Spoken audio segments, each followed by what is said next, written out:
Hi everyone, welcome back on Study Room. In the previous videos, we have discussed the farming activities in Palampur and what are the major factors and elements related to that activity. In this video, we will study non-farming activities in Palampur. Okay, so non-farming activities are the activities which do not include agriculture or farming. Let's understand what are these activities and how are these activities placed in Palampur. Non-farming activities in Palampur.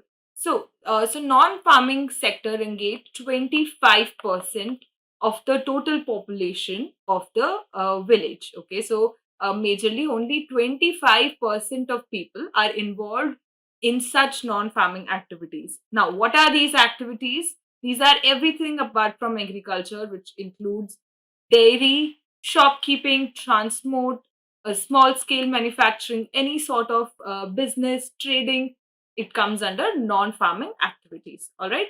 So let's study what are non farming activities that are being placed in Palampur. Very first, we have dairy activity. After farming, dairy in our country is one of the most common activity. Okay, so there's 70% of the people almost who are involved in farming in our country, and the second most common thing, which is as non-farming activity, is dairy farming. Okay, so dairy is again very common activity. What do people majorly do in dairy farming is they feed buffaloes. Okay, they feed buffaloes with various kinds of grass, jowar, bajra that is grown in the rainy season. So these are basically food of buffaloes or cow, and they produce and they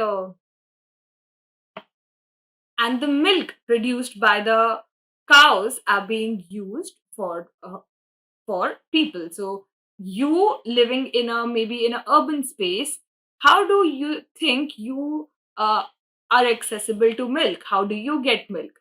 It is through dairy farming. Okay, so likewise, where there is a center which is called a chilling center. Okay, where collection and chilling centers are take place. So in the center, the collection of milks from all the people who have cows or buffaloes.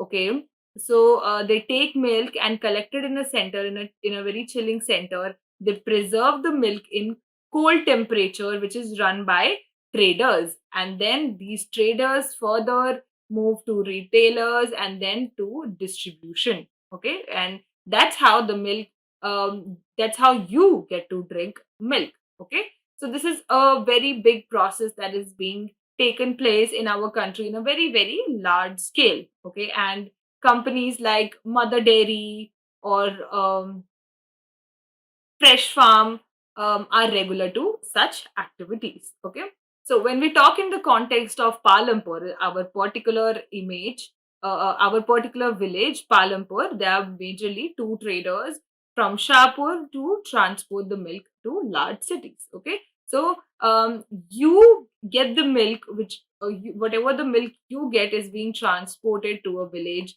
which is like Palampur. Okay, moving on to our next activity is called small scale manufacturing. This is our non-farming second activity. Less than 50% people are involved in such particular activities, and manufacturing take place basically in a very simple method. Okay, it's not like a very big manufacturing companies or units. Because big manufacturing is being seen in towns and cities. In villages, there are majorly we have small scale manufacturing units which produce something. Okay, which produce a product, which are basically involved in creating or creating a product that can be used in our daily basis. Okay, it can be soaps, it can be washing bars, it can be toothpaste, it can be anything. Okay, these small scale manufacturing are majorly, sometimes they don't even have the proper factory setup. It is being carried out at home or in field with family members acting as labor. Okay, so sometimes these are such manufacturing units are at such small scale that they does not even require labor. So family members sometimes act as a labor. They're very rare or uh, exceptional case where external labors are required. Sometimes it's seasonal. For example, packaging is seasonal according to let's say about let's say for woolen clothes. Okay, so if there's a manufacturing unit, small scale manufacturing unit, which is of very which runs at very small scale, and due to the season they require external labor, so they hire. Otherwise there is no such requirement for this. Okay. Now, coming to third non-farming activity is shopkeeping. Again, shopkeeping is basically trading of goods. Okay, so what does shopkeeper do? A small shopkeeper or a small shop owner buys the group from a wholesale market. Okay, or big cities, they take it on very large scale or very large stock, and they sell it on the and they sell items on daily basis and basic necessities. So basically, grocery stores, right? Um, and so grocery store is again what's one such example of shopkeeping. Other than that, we have people who do not have space, but they're also involved in such trading activities. So people near bus stands use a little place to open their small shoe or small shoe setup, or they sell eatables. Okay, so you must have seen like a few people having their small shoe setup where they polish shoe, where they repair shoes on a very very small scale. So that is also a kind of a trading of good activity. It comes under shopping. Okay. Now we'll talk about emerging opportunities. So emerging opportunities is the activities we have studies are a part of non-farming activities in Palampur. Okay, not just in Palampur. Let's see it in the reference of all the villages in India. Okay. Now there are many opportunities which are now emerging due to various developments that has been taken place in our country. One such is the development of AI, artificial intelligence, or we can call it as computer generation. Okay, so there are small scale computer classes which employ people who have computer science degree. Okay, so be it in the form of BPO or any sector. So computer has become a necessity these days, and learning computer science has also become, at least learning basic computer science has also become necessity. Okay, so students attend these classes at their school level. Their computer is a part of like regular subjects, maths, English, social science, and the classes has been taken place for computer as well, which signify the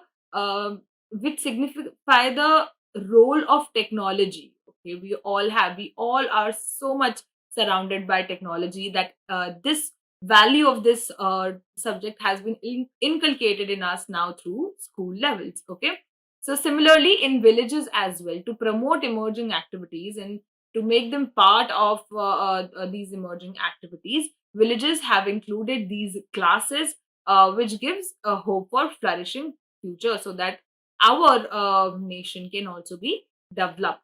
Okay.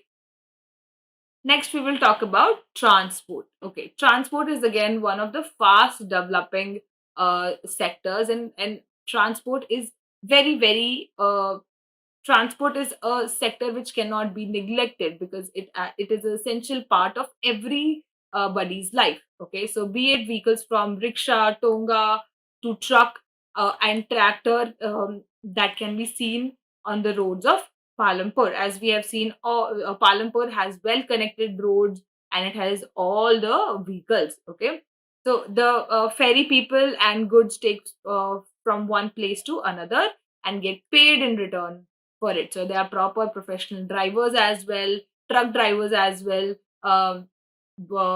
which take part in the transport activity. So transporting is not just that one people is going from one place to another, it is also transportation of goods that takes place. Okay,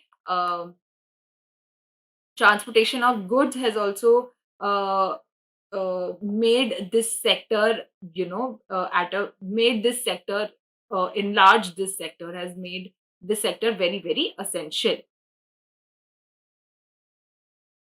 So today, transportation is counted as one of an essential sector. Okay, moving on. Next, we have our question number one. How did the spread of electricity help the farmers in Palampur?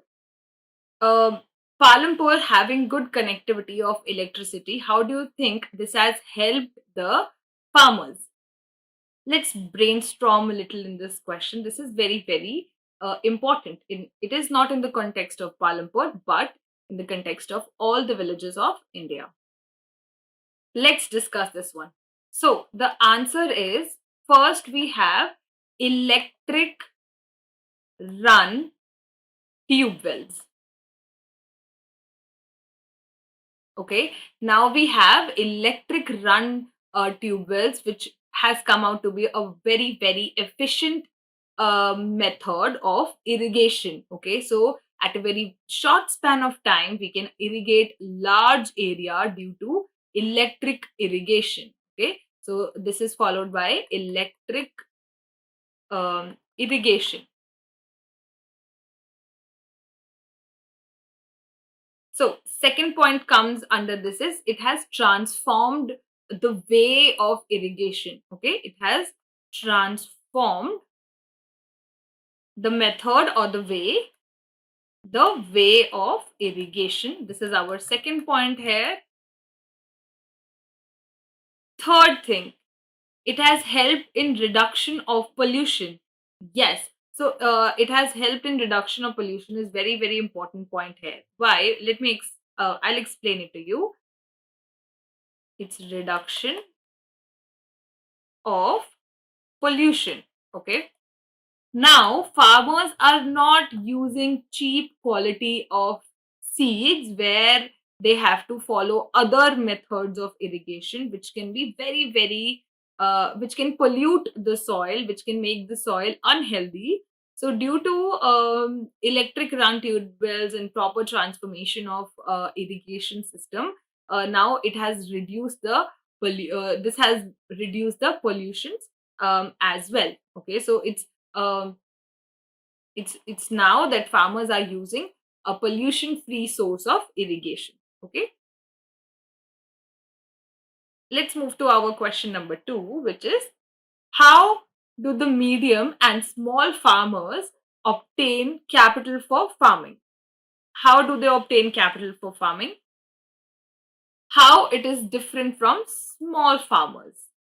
Yes, so first we will talk about medium and small scale farmers. Okay,